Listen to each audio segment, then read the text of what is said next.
Welcome to Expat View, where we're all about knowing and growing expat women. My name is Brice, and I'm co-hosting with Renee Lederman, from our living room to yours. Expats, or those people who live temporarily or permanently in another culture or country than their own, are going to make up some 200 million of the world's population in 2011. So how does who they are, where they come from, how they live, what they do, their challenges and their joys, how does this affect and influence the decisions and the choices they make in their lives? Today we are joined by Lisa, who is an expat, repat expat. Welcome, Lisa. Thank you. She's living in Houston, Texas. And we're also joined by Karen, who is a serial expat. Now, Karen's lived in 5 different countries, and she's now a local expat living as a Coloradan in Texas. Welcome, Karen. Thank you. So, Karen, telling us, what is living in so many different places? How has that influenced you, and how has it challenged you, and what changes have you made in your life? I think it's introduced me to a lot of cultures and made me realize that my way isn't always the best way, and that sometimes you need to take a little bit of the parts of the culture and make it part of you.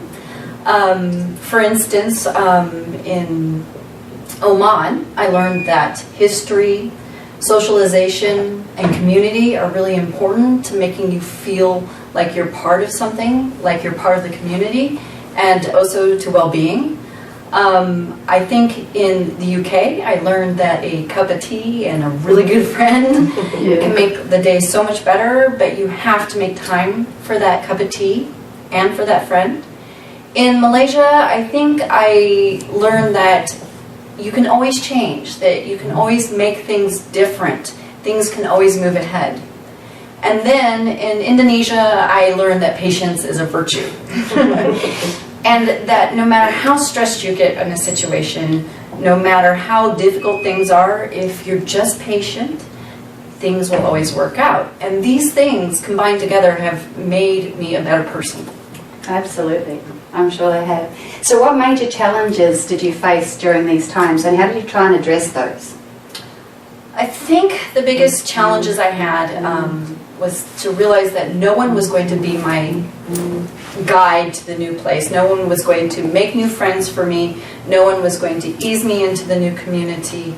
That it was kind of up to me. And when I first got to Oman, it was a huge difference. The culture was different. How things were done were very different. So I think that luckily I had a husband who kind of pushed me out the door and said, you have to go do this stuff. So I went to an international club, and they introduced me to people. I volunteered. I ended up loving it. I tried new things. I met people I probably would have never been friends with in the United States, but that's the key. You have to go meet these people because they will enliven your life and make things easier. Absolutely. Wonderful strategies, Karen. Thanks for sharing those. So Lisa, not quite as much experience, however you've been an expat, repat, and now expatting again. Yep. How has this time been different than the last time? Well, they've been very different, I have to say. The first time I was a successful career girl working in London, and we moved to a very isolated Afrikaans area where everybody spoke Afrikaans and I didn't, and also we were unmarried, which, although that was never a problem to us, other people seem to struggle with that. This time we are living in an expat community, which makes it far easier to make friends. It's not a conscious decision to stick with Brits. I love American people too, but when you move to a new area, it seems to me that your type find you far quicker, and over time you may well get to meet a lot of the local people and make the best friends in life. But initially, for some reason, it's better with your own kind. I also have a child now, which opens the floodgates hugely, changes everything, and makes life a lot easier all round, I would say. Absolutely. So, easier or harder this time around? Much, much easier. Totally different. I also spent some time thinking about what motivates me, and I'm a people person. I need to be around people. So I push myself, I join clubs, I keep myself busy all the time, and it makes for me to be a far happier, motivated person. You certainly sound that way for sure. Thanks, Lisa. Over to you, Renee.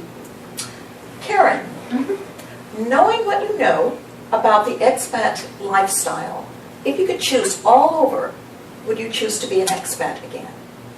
I think that's a hard one for me to answer because who I was 10 years ago is so different than who I am now. I've changed, I've grown, I've become a different person. So although right now I could say yes, I'm not sure the 28-year-old me would do that. So in all honesty, I'm just not sure. So you're not sure? No. Okay. Tell me, what if you could tell me the greatest achievements that you've made as an expat woman, what would that be? I think it is the ability to take the passions and the things that I've learned overseas and make it into a career. I started weight training, doing fitness, and got into kickboxing a lot, and my kickboxing instructor, he said to me, you should do this for a living, and I thought, well, why not? And so I went and got a certification. I mean, 10 years ago, if you told me this is what I've been doing, I'd probably be laughing at you. I didn't like exercise. But here I am, and I now own a personal training studio. I'm getting a master's in science in human nutrition, and I got a 3-year plan to open up a wellness center. Oh, that sounds exciting. It is. I love it. Tell me, if you were to give us 3 tips in making your experience positive, what would those tips be? When you go overseas, especially if you've had a career before, instead of looking at it as stalling your career or putting it on hold, look at it as a difference in pathway, creating a new pathway. The next thing I would say is to make sure that you try new things, because you may find passions you never knew you had before. And then the last thing I would say is to take those passions and use them to open up new doors, because in that itself you'll find a lot of happiness. It sounds like you're really passionate about this, and that you do get out, and that you're not do. shy at all. I love it. I love it. Thank you. Thank you. Lisa, knowing what you know about the expat lifestyle, and you had to choose again, what would you choose? Well, sorry, is that the same question? Yeah. Is that 3 points? Or No, just if you had to choose again to be an expat, would you choose? if I had to choose to be an expat again, that's a very difficult question because I have elderly parents. And you're always in conflict as to if you've made the right decision to go or not. So I'm not sure currently at this current time if I would choose to do it again. Okay. All right, thank you. Now I'm going to ask you, if there were 3 tips that you would give our viewers, to make their experience a good one, what would those tips be? Well, from my point of view, I think if you can visit the place before you commit to coming permanently or for a number of years, it goes a long way to helping. You can narrow down your locations, you can narrow down the schools, rather than have it all to do the minute you touch down in a strange country. I think that's very important. From my point of view, we went to an expat community and that's helped hugely this time. I think you need to push yourself to get involved, pretty much as Karen was saying, push yourself to do things that you didn't even realise you wanted to do or could do. But from my point of view, that keeps me motivated and keeps me happy, and that's very important, obviously. And also I think you need to embrace the place that you're in and the cultures that you're in, which is again what Karen was saying. Don't fight it, embrace and enjoy. Thank you. From what both of you are saying, if every expat experience is different, and it's very important that you develop coping skills so that you can face your challenges.